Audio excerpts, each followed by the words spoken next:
Olá, povo católico. Vamos aqui, falar sobre o príncipe dos apóstolos, São Pedro, primeiro Papa da Igreja. Já adianto aí alguns pedidos aí de desculpas, porque estou me recuperando aí de uma gripe. Pode ser que aconteça aí de ter algumas tosses aí cortando o nosso raciocínio. Mas vamos lá. Até a ascensão de Cristo, Betsaida, cidade onde ele nasceu, São Pedro. O verdadeiro e original nome de São Pedro era Simão, por vezes ocorre na forma de Simeão. Atos dos Apóstolos 15 e 14, segundo livro de Pedro, capítulo 1, versículo 1. Ele era filho de Jonas e nasceu na cidade de Betsaida, como diz no Evangelho de São João, capítulo 1, versículos 42 a 44. Uma cidade no lago de Genezaré. O apóstolo André era seu irmão, e o apóstolo Filipe veio da mesma cidade. Cafarnaum. Simão estabeleceu-se em Cafarnaum, onde ele estava vivendo com sua sogra em sua própria casa, como relata no Evangelho de São Mateus, capítulo 8, versículo 14, ou então em Lucas, capítulo 4, versículo 38. No início do ministério público de Cristo, lá para os anos de 26 a 28, Simão ele era casado e, de acordo com Clemente de Alexandria, ele chegou a ter filhos. O mesmo escritor, Clemente de Alexandria no caso, se refere à tradição que a esposa de Pedro também sofreu o martírio. Em relação a estes fatos adotados pelo historiador cristão também Eusébio de Cesareia, essa história de Clemente, a antiga literatura cristã que chegou até hoje, ela é um pouco silenciosa em relação a esses fatos. Só temos os relatos de Eusébio de Cesareia e Clemente de Alexandria. Simão, perseguido em Cafarnaum, ganhava a vida como pescador no lago de Genezaré, e ele possuía seu próprio barco, como está lá no Evangelho de São Lucas, capítulo 5, versículo 3. A união de Pedro com Nosso Senhor. Como tantos de seus contemporâneos judeus, ele foi atraído pela pregação de penitência de João Batista, que é o precursor de Nosso Senhor, e foi, com seu irmão André, entre os discípulos de João em Betânia, na margem oriental do Jordão. Quando, depois do Sinédrio tê-los enviados pela segunda vez para o Batista, este último, apontando para Jesus que passava, disse: Eis o Cordeiro de Deus. André e o outro discípulo seguiu o Salvador à sua residência e permaneceu com ele um dia. Mais tarde, encontrando seu irmão Simão, André disse: Achamos o Messias. E trouxe-o a Jesus, que, olhando para ele, disse: Tu és Simão, filho de Jonas. Isso as palavras de Nosso Senhor. Tu és Simão, filho de Jonas, tu serás chamado Cefas, que é Pedro. Já nesse primeiro contato, o Salvador predisse a mudança de nome de Simão para Cefas, Kefas em aramaico, o Kifa, que significa rocha, que é traduzido Petrus na língua latina. Uma prova que Cristo já tinha enxergado Simão com especial atenção. Mais tarde, provavelmente no momento da sua chegada definitiva para o apostolado com os outros 11 apóstolos, Jesus deu a Simão o nome de Cefas, Petrus, após o qual ele era geralmente chamado Pedro, especialmente por Cristo por ocasião solene depois de sua profissão de fé, como está a profissão de fé no livro de São Mateus, no Evangelho de São Mateus, capítulo 16, versículo 18. Vamos falar sobre isso um pouco mais abaixo, mais adiante. Os evangelistas combinam muitas vezes os dois nomes, enquanto São Paulo usa o nome de Cefas. Pedro se torna um discípulo. A primeira reunião de Pedro com os outros primeiros discípulos permaneceu com Jesus por algum tempo, acompanhando-o para a Galiléia. Ele também participou lá do casamento de Caná, Judéia e Jerusalém. E através da Samaria voltaram para a Galiléia, como narra no Evangelho de São João, capítulo 2, versículo 4. Aqui Pedro retomou a sua ocupação de pescador por um curto tempo, mas logo recebeu a chamada definitiva do Salvador para se tornar um de seus discípulos permanentes. Pedro e André foram chamados para suas vocações quando Jesus se dirigiu a eles, dizendo: "Vinde após mim e eu vos farei pescadores de homens." Na mesma ocasião, os filhos de Zebedeu foram chamados. Aqui é assumido que Lucas se refere à mesma ocasião que os outros evangelistas, no caso Mateus e Marcos, que narram, o chamado de Pedro e André. A partir daí, Pedro permaneceu sempre próximo de Nosso Senhor. Depois de pregar o sermão da montanha e curar o filho do centurião em Cafarnaum, Jesus foi à casa de Pedro e curou a mãe de sua esposa, que estava de cama de febre, como está lá no Evangelho de São Mateus, capítulo 8, versículo 14 e 15. Marcos, capítulo 1, de 29 a 31. Um pouco mais tarde, Cristo escolheu seus 12 apóstolos como seus discípulos constantes na pregação do reino de Deus. A proeminência de Pedro, entre os 12 apóstolos, o destaque de Pedro entre os 12. Pedro logo se tornou visível, esse destaque de Pedro entre os outros se tornou visível. Apesar do caráter irresoluto, se agarra com maior fidelidade, firmeza de fé e íntimo no amor ao Salvador. Demonstra tanto em palavra como em ato e está cheio de zelo e entusiasmo, embora momentaneamente sofre facilmente influências externas e se intimida pelas dificuldades. O mais proeminente dos apóstolos torna-se na narrativa evangélica o mais notável, fazendo de Pedro o primeiro em destaque entre eles. Na lista dos 12, na ocasião de seu solene chamado ao apostolado, não só Pedro está sempre à frente, mas o sobrenome Petros, dado por Cristo, que é Pedro, Simão Pedro, é especialmente enfatizado em Mateus capítulo 10, versículo 2. Ou então em São Marcos capítulo 3, versículo de 14 a 16. Lucas capítulo 6, versículo 13 e 14. Em várias ocasiões Pedro fala em nome dos outros apóstolos, como está lá no Evangelho de Mateus, capítulo 15, versículo 15, no mesmo Evangelho de São Mateus, capítulo 19, versículo 27, ou em Lucas 12, versículo 41. Quando as palavras de Cristo são dirigidas a todos os apóstolos, Pedro responde em nome de todos, como lá no livro de Mateus, capítulo 16, versículo 16. Frequentemente o Salvador se dirige especialmente a Pedro.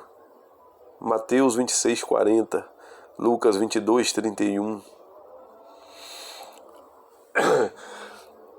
Muito característica é a expressão da verdadeira fidelidade a Jesus quando Pedro dirigiu a ele em nome dos outros apóstolos. Cristo, depois de ter falado do mistério da recepção do seu corpo e sangue, João capítulo 6, versículo 22, e muitos dos seus discípulos o deixarem, Nosso Senhor ele se volta aos 12 e pergunta se o deixariam também. E a resposta vem de Pedro imediatamente: Senhor, para quem iremos? Só tu tem palavras de vida eterna, e nós acreditamos e sabemos que tu és o Santo de Deus. O próprio Cristo inequivocamente chama Pedro à precedência especial e ao primeiro lugar entre os apóstolos, e designa-o em palavras, em várias ocasiões, para tal. Pedro era um dos 3 apóstolos, junto com Tiago, com São Tiago e São João, que estavam com Cristo em certas ocasiões especiais. O ressuscitamento da filha de Jairo, Evangelho de São Marcos, capítulo 5, 37, ou de São Lucas, capítulo 8, versículo 51. Na transfiguração de Cristo, Mateus, capítulo 17, versículo 1, ou Marcos, capítulo 9, versículo 1, ou Lucas, capítulo 9, versículo 28, e da agonia de Nosso Senhor no horto do Getsêmani, Mateus, capítulo 26, 37, ou então São Marcos, capítulo 14, 33. Além disso, em várias outras ocasiões, Cristo favoreceu São Pedro acima de todos os outros.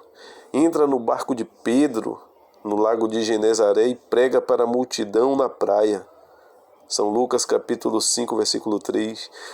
Quando ele milagrosamente andou sobre as águas, ele chamou Pedro para vir até ele. São Mateus, capítulo 14, 28. Mandou Pedro para o lago para capturar o peixe, em cuja boca Pedro encontrou a moeda a pagar como tributos. Pedro foi o enviado. Evangelho de Mateus, capítulo 17, versículo 24. Então já tem todo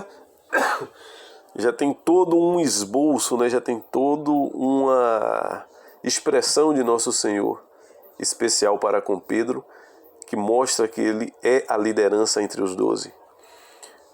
E Pedro assim se torna a cabeça dos apóstolos. De forma especialmente solene, Cristo acentuou a precedência de Pedro entre os apóstolos quando, depois de Pedro o ter reconhecido como Messias, prometeu que seria chefe do seu rebanho. Jesus estava morando com seus apóstolos nas proximidades de Cesareia de Filipe, envolvido em sua obra de salvação. Como a vinda de Cristo combinou tão pouco em poder e glória com as expectativas do Messias, muitas visões diferentes sobre eles eram faladas. Existia um clima de dúvida, né? Quando começa algumas pessoas, inclusive os apóstolos, a reconhecer Nosso Senhor, começa a ter ali um clima de dúvida entre as pessoas, né? Natural. Era ali uma profecia se cumprindo, né? Então, existia muitas visões diferentes sobre ele entre as pessoas. Ao viajar junto com os apóstolos, Jesus lhes pergunta: quem os homens dizem que o Filho do Homem é? Ou seja, o que é que estão dizendo aí de mim? Os apóstolos responderam: alguns João Batista e outros Elias, outros Jeremias ou um dos profetas. Jesus disse a eles: mas quem vocês dizem que eu sou? E Simão disse: tu és o Cristo, o Filho de Deus vivo. E Jesus respondendo disse-lhe: bem-aventurado Simão Barjona, ou seja, Barjona, filho de Jonas, porque não foi a carne nem o sangue que te revelou, mas meu Pai que estás no céu. E eu te digo que tu és Pedro, e sobre esta pedra vou construir a minha igreja, e as portas do inferno não prevalecerão contra ela. E eu te darei a chave do reino dos céus, e tudo o que você ligar na terra será também ligado no céu, e tudo o que desligares na terra será desligado também no céu. Ele não ordenou a seus discípulos que não deveriam dizer a ninguém que ele era Jesus Cristo, o Messias. Essa passagem está no livro de São Mateus, capítulo 16, do versículo 13 ao versículo 20. Interessante, né, que Cristo diz, né, essa revelação que Pedro fez foi uma inspiração divina, quando ele diz: não veio da carne nem do sangue.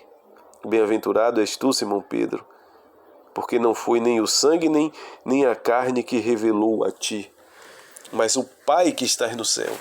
Ou seja, Pedro ele foi agora expressamente escolhido. Ele demonstrou que é sensível, apesar das fraquezas, que ele é o mais sensível às revelações divinas. E por isso ele tem que ser o cabeça dos apóstolos, ele tem que ser o chefe da igreja de Cristo. E Cristo ainda fala mais: e sobre esta rocha que é tu, Pedro, vou construir a minha igreja, ou construir a minha igreja, ou edificar a minha igreja, ou seja, ele ergueu uma igreja. Tanto que a própria Bíblia diz que a igreja é o corpo místico de Cristo. Não é algo espiritual, não é cada um de nós, a igreja é cada um de nós, não. Vou construir a minha igreja, minha é uma posse, minha, pertence a Ele. E minha igreja, no singular, não foi várias igrejas diferentes que Cristo saiu fundando. E as portas do inferno não prevalecerão contra ela. Promessa divina. Ou seja, a igreja ela vai perdurar. As portas do inferno, ou seja, a igreja ela vai ser atacada pelo mal. Interno ou externo? Interno é quando os apóstolos vão se multiplicando e sempre tem aqueles traidores ali, os Judas interno, né? O que Cristo chama de lobos em pele de cordeira. E os ataques externos, logicamente, que vêm dos inimigos de Deus, seja lá os incrédulos, seja os que por algum motivo não acreditam no Evangelho que Cristo fala, né? Quem não crê se condenará. E por vários motivos o que não falta são pessoas que não acreditam no Evangelho e nem na igreja que Cristo fundou, que existe até hoje porque nosso Senhor garantiu: contra ela as portas do inferno não prevalecerão. E é só ver quem é que hoje está no lugar de São Pedro, né? O Papa Francisco. É o sinal visível de que ele é o sucessor e de que a igreja não acabou devido àquilo que Cristo prometeu. Embora, né, infelizmente, o Papa Francisco, suas atitudes, infelizmente, a maioria é mais de lobo do que de pastor, infelizmente. Mas prosseguimos.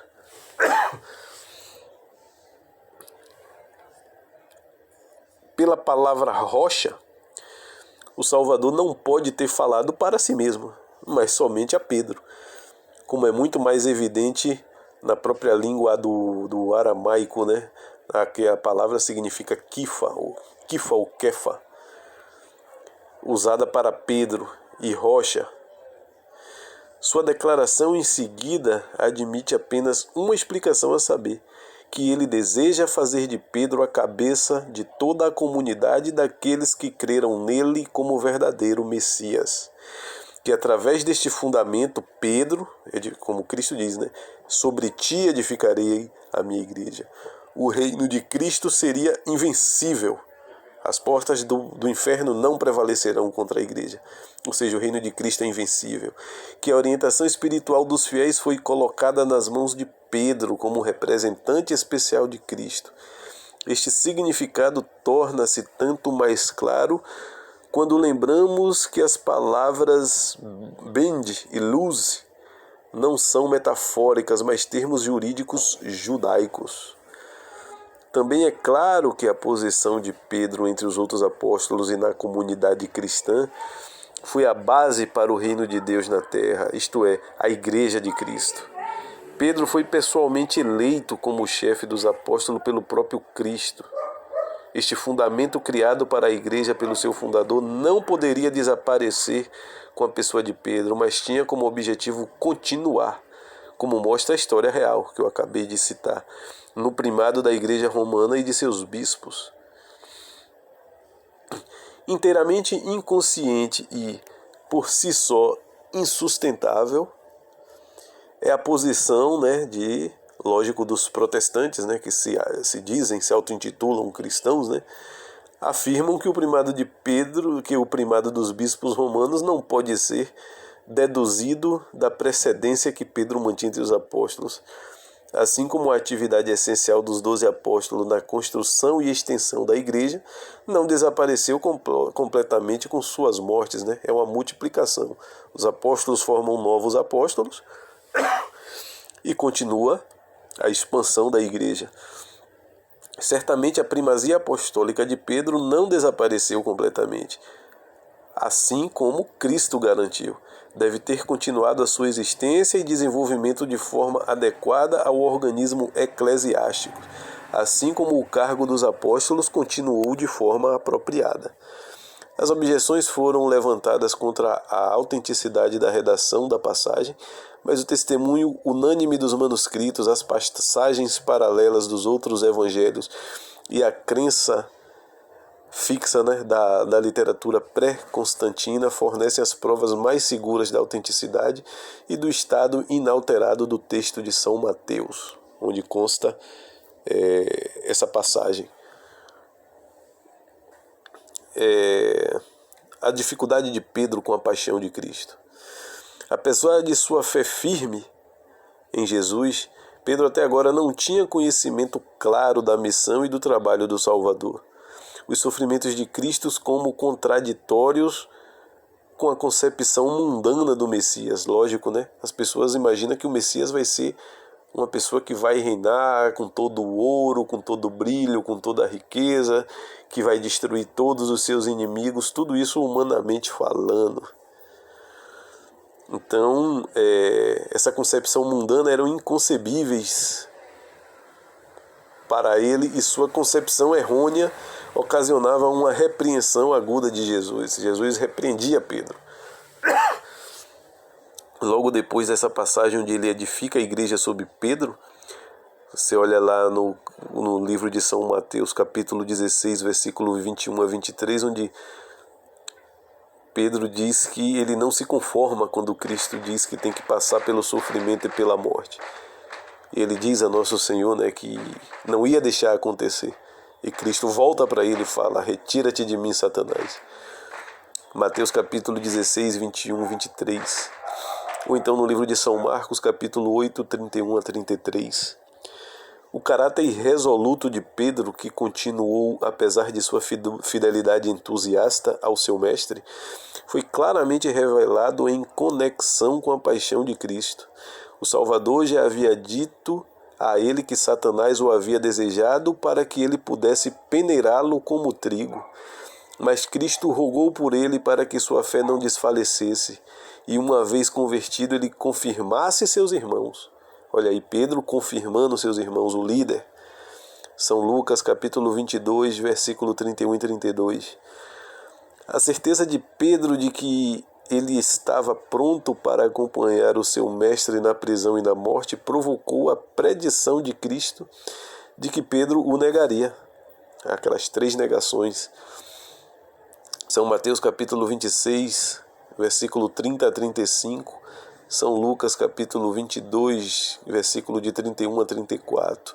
Ou São João, capítulo 13, versículo 33 a 38. Quando Cristo procedeu a lavar os pés de seus discípulos antes da última ceia, e veio primeiro a Pedro, mais uma vez Pedro na frente, este último protestou, mas declarando que, de outra forma, não merecia ter nenhuma parte com ele. Disse imediatamente Pedro a Nosso Senhor: Senhor, não só meus pés, mas também minhas mãos e minha cabeça. Evangelho de São João, capítulo 13, de 1 a 10. No jardim do Getsemane, Pedro teve que se submeter à repreensão do Salvador de que ele tinha dormido como os outros enquanto seu mestre sofria uma angústia mortal. São Marcos, capítulo 14, 37. Na prisão de Jesus, Pedro, numa explosão de raiva, queria defender seu mestre pela força, mas foi proibido de fazê-lo. Ele primeiro fugiu com os outros apóstolos, como está no Evangelho de São João, capítulo 18, versículo de 10 a 11. Depois ele seguiu seu Senhor capturado para o pátio do sumo sacerdote e negou a Cristo, afirmando explicitamente e jurando que não o conhecia. Esse capítulo está em todos os evangelhos, nos 4 evangelhos. Esta negação era naturalmente não devido a um lapso de fé interior em Cristo, mas o medo e a covardia exterior. Não é que ele perdeu a fé, ele não negou por não acreditar, negou por medo do que ia acontecer. Sua tristeza era, portanto, maior quando, depois que seu mestre havia virado a olhar para ele, ele reconheceu claramente o que havia feito.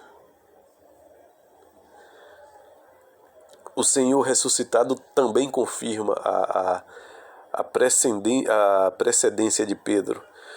Apesar dessa fraqueza, sua posição como chefe dos apóstolos foi mais tarde confirmada por Jesus, e a sua precedência não foi menos notável após a ressurreição do que antes. As mulheres, que foram as primeiras a encontrar o túmulo de Cristo vazio, receberam do anjo uma mensagem especial para Pedro. Evangelho de São Marcos, capítulo 16, versículo 7.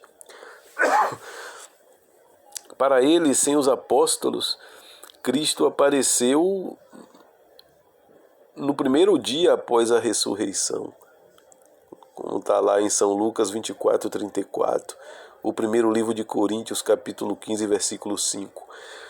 Mas o mais importante de tudo, quando ele apareceu no lago de Genezaré, Cristo renovou a Pedro sua missão especial para alimentar e defender seu rebanho, depois de Pedro ter afirmado 3 vezes seu amor especial por seu mestre. Evangelho de São João, capítulo 21, de 15 a 17. Em conclusão, Cristo previu a morte violenta que Pedro teria de sofrer e assim convidou-o a segui-lo de maneira especial. São João 21, capítulo 20 a 23. Capítulo 21, versículo de 20 a 23. Assim Pedro foi chamado e treinado para o apostolado e vestido com a primazia dos apóstolos, que exerceu de forma inequívoca após a ascensão de Cristo ao céu. Interessante, primeiro Pedro faz as 3 negações e no lago de Genezaré ele faz as 3 profissões de fé, de que ama nosso Senhor. E Cristo quis refazer aquilo que ele tinha desfeito com as 3 negações, né? Cristo refez, fazendo ele afirmar 3 vezes a fé nele.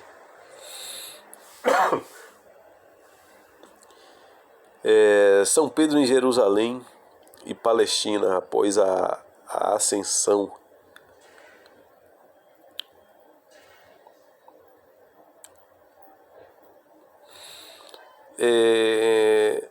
Nossa informação sobre a primeira atividade apostólica de São Pedro em Jerusalém, Judeia e os distritos que se estendem para o norte até a Síria é derivada principalmente da parte de Atos dos Apóstolos e é confirmada por declarações paralelas, incidentalmente nas epístolas de São Paulo. Entre a multidão de apóstolos e discípulos que, após a ascensão de Cristo ao céu desde o Monte das Oliveiras, retornaram a Jerusalém para aguardar o cumprimento de sua promessa de enviar o Espírito Santo, Pedro é imediatamente identificado como o líder de todos e agora é constantemente reconhecido como o chefe da comunidade cristã original em Jerusalém. Ele toma a iniciativa na nomeação para o colégio apostólico de outra testemunha da vida, morte e ressurreição de Cristo para substituir Judas. Atos dos Apóstolos, capítulo 1, de 15 a 26. Após a descida do Espírito Santo na festa de Pentecoste, Pedro, como cabeça dos apóstolos, profere o primeiro sermão público, proclamando a vida, a morte e a ressurreição de Jesus e ganha um grande número de judeus como conversos à comunidade cristã. Segundo o capítulo de Atos dos Apóstolos, versículo 14 a 41. Primeiro dos apóstolos, ele operou um milagre público quando, com João, subiu ao templo e curou o coxo no portão do templo. Para as pessoas que se apinhavam sobre os 2 apóstolos, ele prega um longo sermão no alpendre de Salomão e converte mais pessoas ao rebanho de crente. Atos dos Apóstolos, capítulo 3, do 1 ao 4, versículo do 1 ao 4. Então é sempre bom, né? A gente saber que o fato de São Pedro ter sido escolhido diretamente por Cristo não significa que ele não cometa as falhas. Ele comete muitas falhas, inclusive negou Nosso Senhor, né? Negou 3 vezes, ou seja, falhou feio, são as fraquezas humanas. Ou seja, os membros da igreja sofrem de fraquezas humanas, inclusive o chefe da igreja.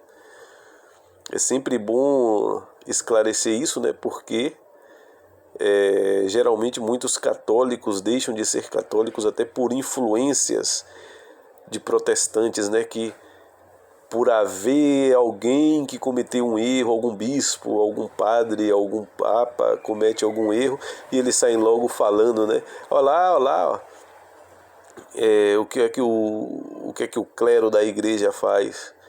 Ou seja, em momento nenhum nas Sagradas Escrituras,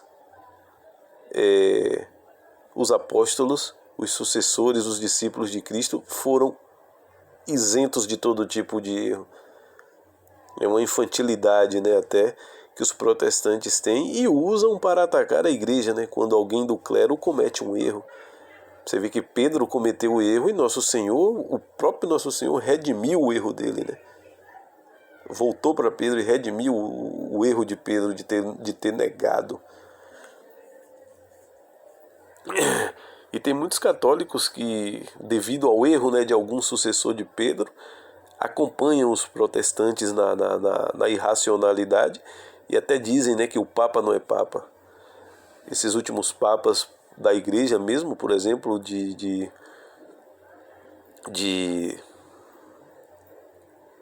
principalmente de João 23 para cá, muitas pessoas que ainda continuam a se dizer católicas, né, não aceitam esses últimos papas, né?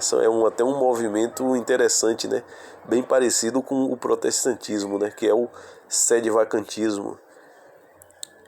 Por causa do erro grosseiro desses últimos papas, né? De João 23 para cá, João 23, Paulo VI, João Paulo II, Bento XVI e agora Francisco. Por causa dos erros grosseiros que esses papas cometeram, né? Eles alegam que não são papas. Um papa, na cabeça dele, né, um papa católico não pode cometer tamanhos erros tão graves, né? Mas das Sagradas Escrituras nós vemos que os apóstolos são escolhidos por Cristo, mas não são livres de falhas. Então esse movimento, né, até que está crescendo, infelizmente, né, de gente aderindo a esse sedevacantismo, de negar os últimos papas da igreja, alegando os erros graves que eles cometeram. E foram erros graves de fato que eles cometeram. A questão não é que eles não cometeram. Cometeram erros graves, sim. Que não vale aqui, não é aquilo que a gente está... Não faz parte aqui desse assunto, né? Mas cometeram erros graves, mas daí a dizerem que não são papas. É uma atitude, né, até imprudente e de negação, né, da própria sucessão apostólica, é uma negação até do próprio papado, né? Ou seja, para essas pessoas, a igreja está sem papa desde 1958, com a morte do Papa Pio XII. A igreja ficou acéfala, né? Se a igreja está sem papa, ela está acéfala. E se os papas são sinais visíveis da cabeça da igreja, né? Se a igreja estando acéfala, é como a igreja não existisse mais. Na verdade, o que os sedevacantistas, o que esse movimento imprudente faz é negar a própria igreja, né? Que a razão do papado é ser o cabeça visível da igreja. No catecismo da Igreja Católica a gente aprende isso. Cristo é o cabeça da igreja, mas é um cabeça invisível. O Papa sucessor de São Pedro é o cabeça visível da igreja. Lógico que eles cometem erro, mas se os erros, como querem os sedevacantistas, se os erros que eles cometem faz com que eles não sejam mais Papa, então de fato não existe nem mais a igreja, né? Porque a função do Papa é ser o sinal visível da igreja. Não tendo Papa, não existe um porquê de ter mais igreja também.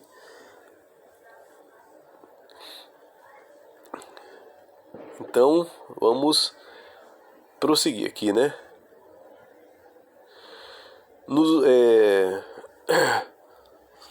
Nos exames subsequentes dos dois apóstolos perante o Concílio Supremo Judaico, Pedro defende de forma incansável e impressionante a causa de Jesus e a obrigação e liberdade dos apóstolos de pregar o Evangelho. Atos dos Apóstolos, capítulo 4, versículos 5 a 21. Quando Ananias e Safira tentam enganar os apóstolos e o povo, Pedro aparece como juiz de sua ação E Deus executa a sentença do castigo adotada pelo próprio apóstolo, causando a morte súbita de dois culpados, Ananias e Safira, né, que eles queriam comprar os dons divinos, né, queriam pagar pelos dons divinos. Atos dos Apóstolos 5, dos versículos 1 a 11. Por numerosos milagres, Deus confirma a atividade apostólica dos confessores de Cristo. E aqui também há uma menção especial a Pedro, uma vez que está registrado que os habitantes de Jerusalém e as cidades vizinhas levavam seus doentes nas suas camas para as ruas para que a sombra de Pedro pudesse passar e eles assim serem curados. Atos dos Apóstolos, capítulo 5, versículo de 12 a 16. Ou seja, né, os homens já estavam santificados em vidas, né? É Deus operando através dele. Mas tem muita gente que se diz cristão e não acredita em milagre vindo dos santos, né? Vai entender. E dizem lerem a Bíblia. O número cada vez maior de fiéis fez com que o Conselho Supremo Judaico adotasse novas medidas contra os apóstolos, mas Pedro e os apóstolos responderam que deveriam obedecer a Deus e não aos homens. Como dizem Atos dos Apóstolos, capítulo 5, versículo 29. Não só na própria Jerusalém, Pedro trabalhou no cumprimento da missão que lhe foi confiada pelo seu mestre. Ele também manteve conexão com as outras comunidades cristãs na Palestina e pregou o evangelho tanto lá quanto nas terras situadas mais ao norte.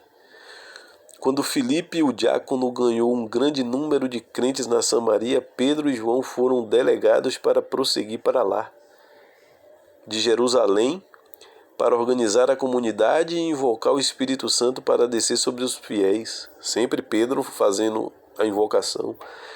Pedro aparece uma segunda vez como juiz no caso do mago Simão, que desejava comprar dos apóstolos o poder que ele também poderia invocar o Espírito Santo. Esse foi o crime de Simão, o mago, né? Tanto que hoje existe o crime de simonia dentro da igreja, né? Simonia de Simão. Simão ele queria comprar os dons do Espírito Santo. Eu me confundi aí um pouco, né? Eu falei acima que quem cometeu esse crime aí foi Safira e o marido. Na verdade foi Simão, o mago. Safira e o... Ananias e Safira foram um outro crime que eles cometeram, né? Eles mentiram a respeito de um dinheiro. Foi algo ligado a dinheiro. Eles esconderam, né, um dinheiro. Eles diziam que tinham e que iam ajudar e negaram, mentiram. Quem cometeu o crime de querer pagar para ter os dons do Espírito Santo foi Simão o mago.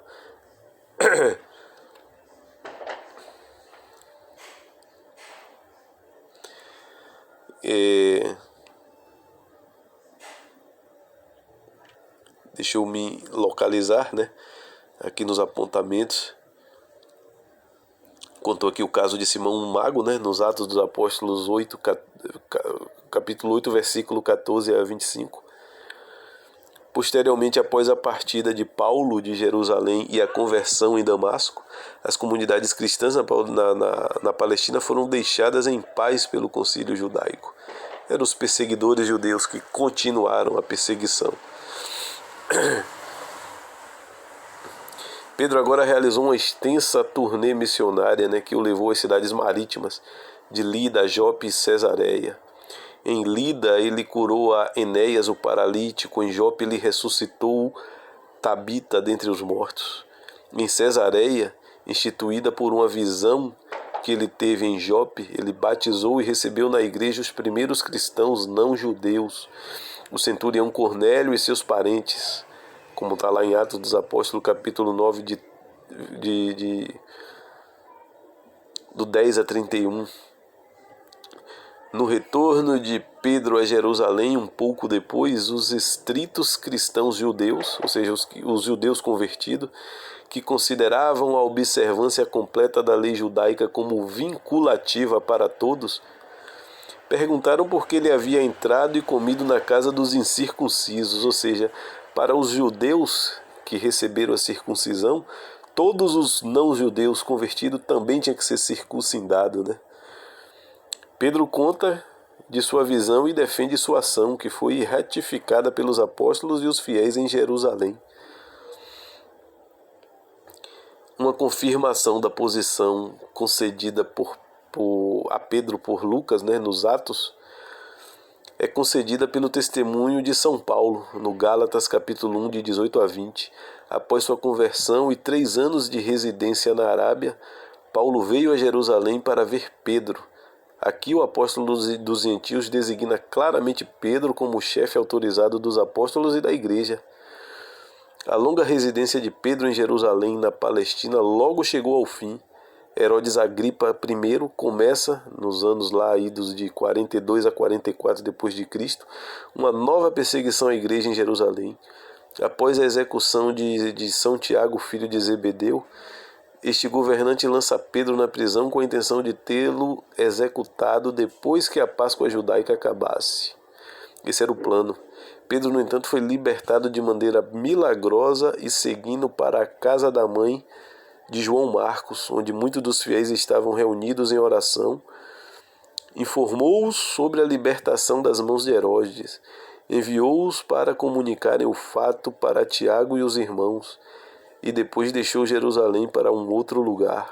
Atos dos Apóstolos, capítulo 12, versículo de 1 a 18.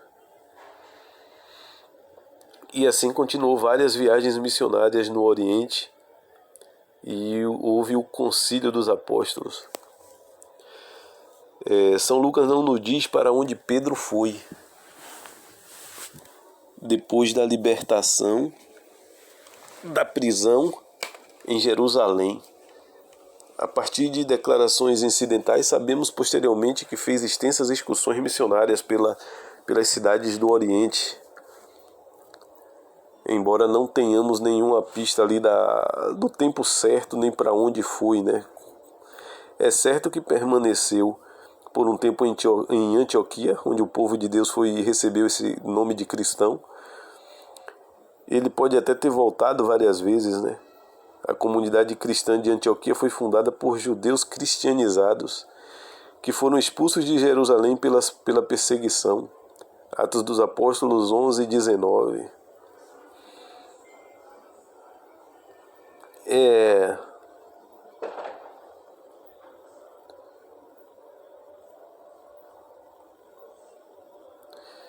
Deixa eu ver aqui qual um tópico aqui, né, importante a ser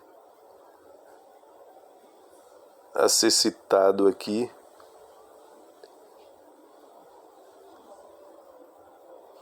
Os principais apóstolos em Jerusalém, né, as colunas Pedro, Tiago e João, os 3 principais, aprovaram sem reserva o apostolado de São Pedro aos gentios, enquanto eles próprios pretendiam trabalhar principalmente entre os judeus.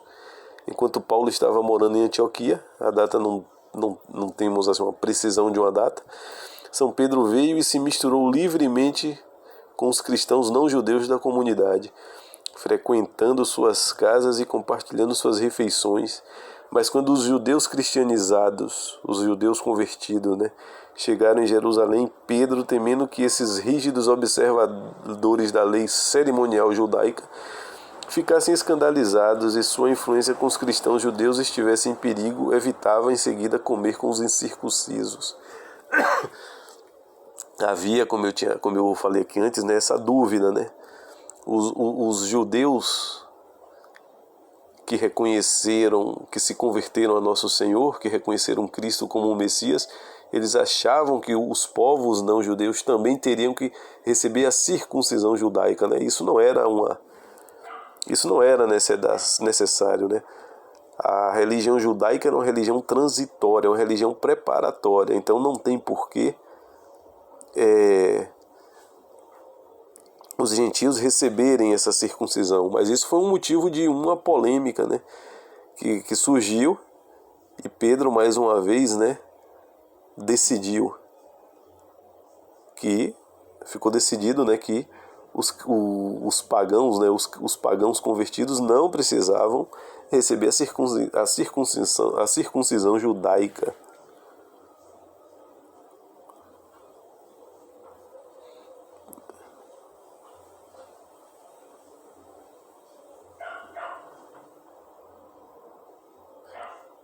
A princípio, né, São Pedro até que sofria, né, uma influência, né, desses judeus que queriam a circuncisão.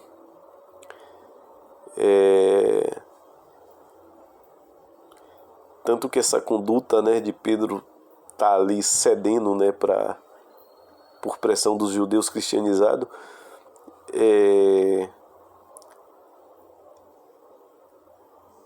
quem se opôs a São Pedro foi São Paulo, né?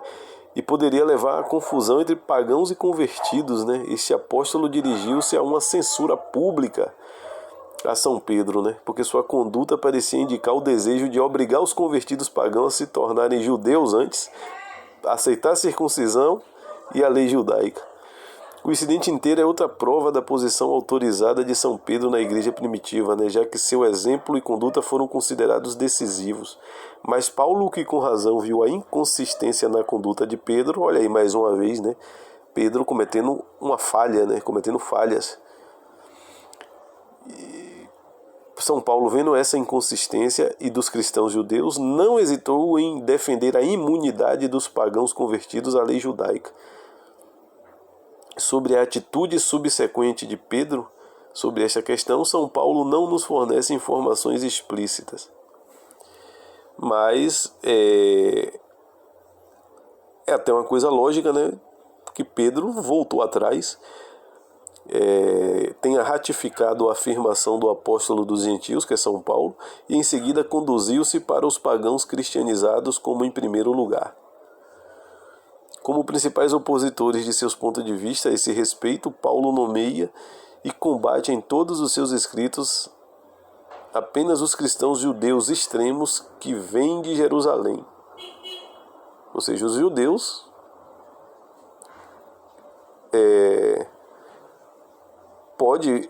se quiserem, né, os judeus que se quiserem, por uma questão ali de não causar escândalos e tumultos, né, fica decidido que se os judeus quiserem a circuncisão antes, assim poderia ser.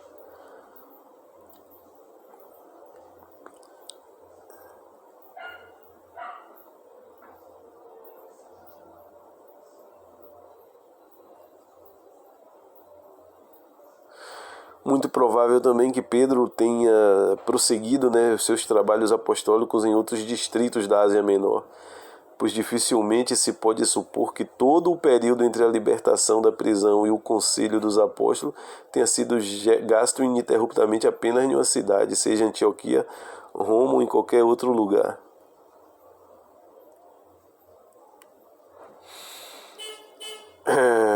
Teve o concílio de Jerusalém, o primeiro concílio da igreja, né?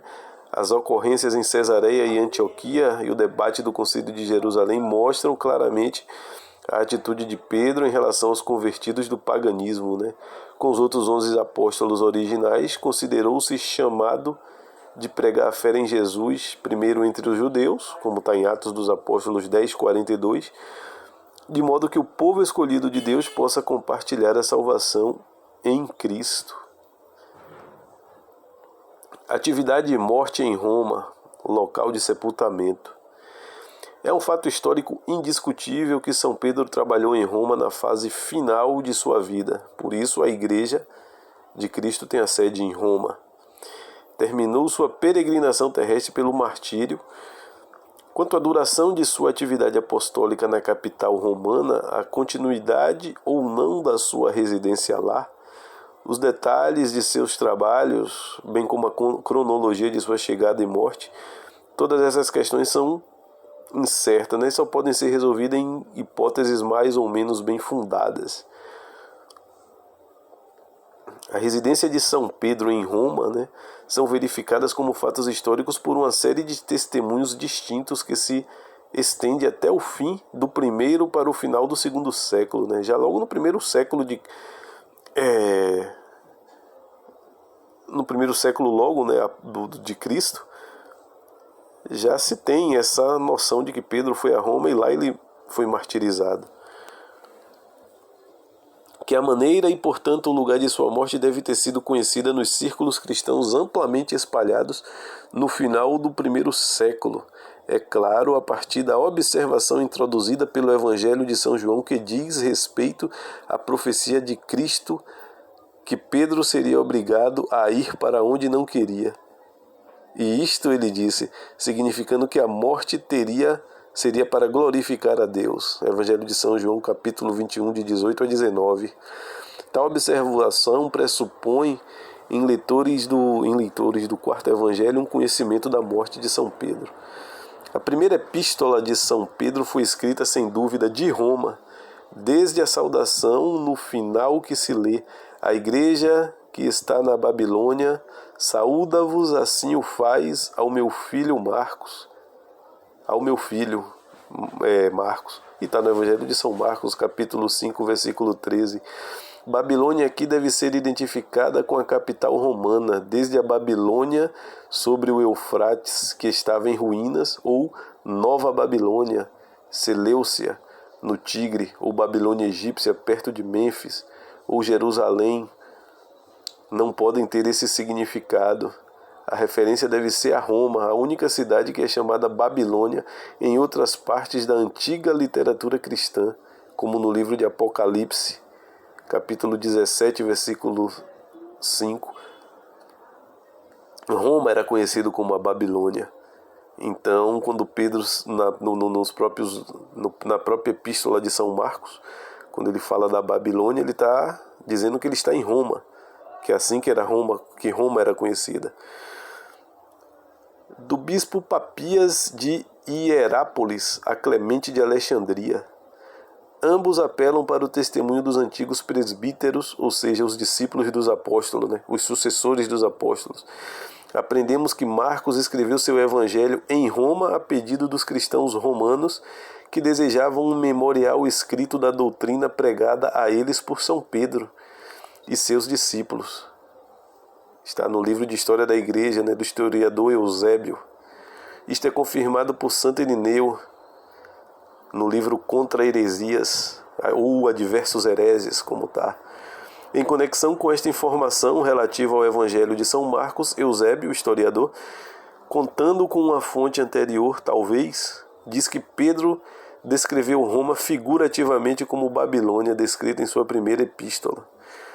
Outro testemunho sobre o martírio de Pedro e Paulo é fornecido por Clemente de Roma em sua epístola aos Coríntios, em que ele diz: através de zelo e astúcia, os maiores e mais justos suportes da igreja, eles falando de São Pedro e São Paulo, como suportes da igreja, sofreram perseguição e pelejaram até a morte.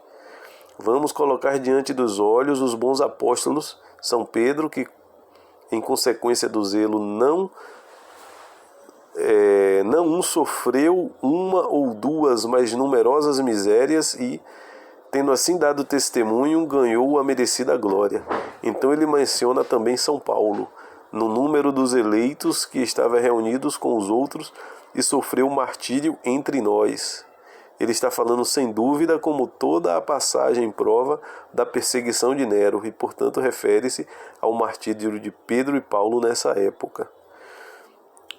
Em sua carta escrita no início do segundo século, antes do ano de 117, enquanto está a ser levado a Roma para o martírio, o venerável bispo Inácio de Antioquia esforça-se de todos os meios para conter os cristãos romanos para lutar por seu perdão, comentando. E Santo Inácio de Antioquia comenta: eu não estou no comando de vocês como Pedro e Paulo. Eles eram apóstolos enquanto eu sou apenas um cativo. São os sucessores, a multiplicação apostólica. Os sucessores dos 12 apóstolos, na verdade.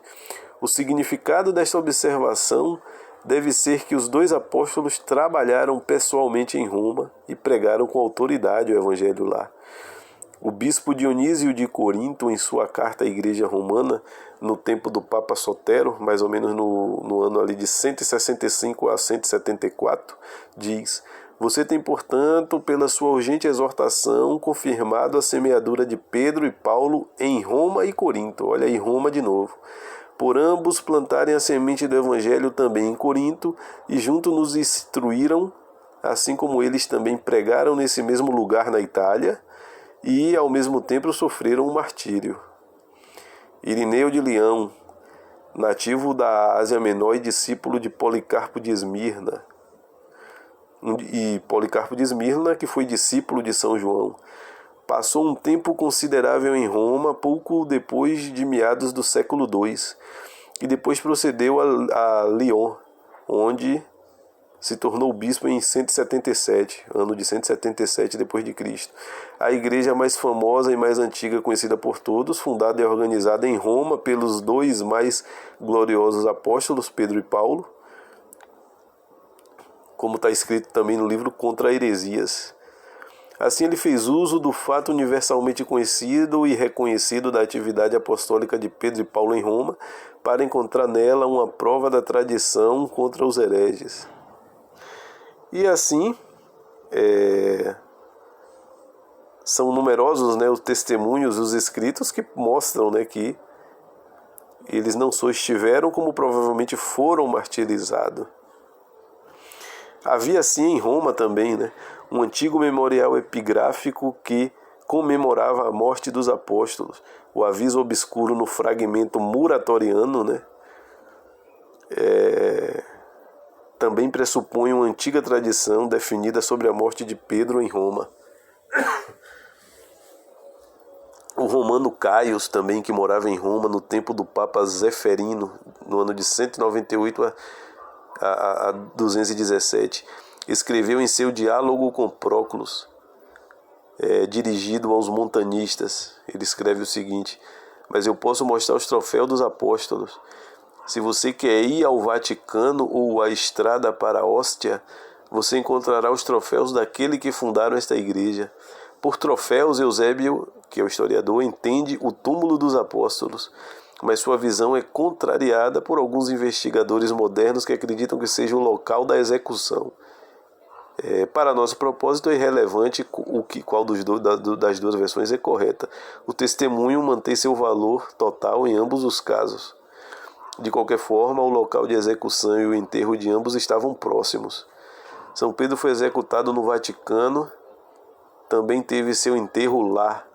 Eusébio também se refere à inscrição dos nomes Pedro e Paulo, que foram preservados até os dias de hoje, isto é, em Roma. Então é bastante significativo, né, que quando diz que São Pedro ele foi morto, né, ali no Vaticano, isso faz lembrar as palavras de Cristo, né? Sobre esta pedra edificarei a minha igreja.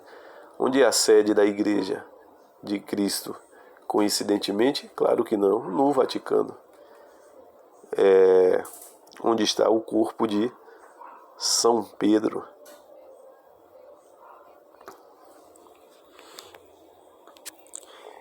Então temos aí esse estudo aí que foi um pouco longo, né?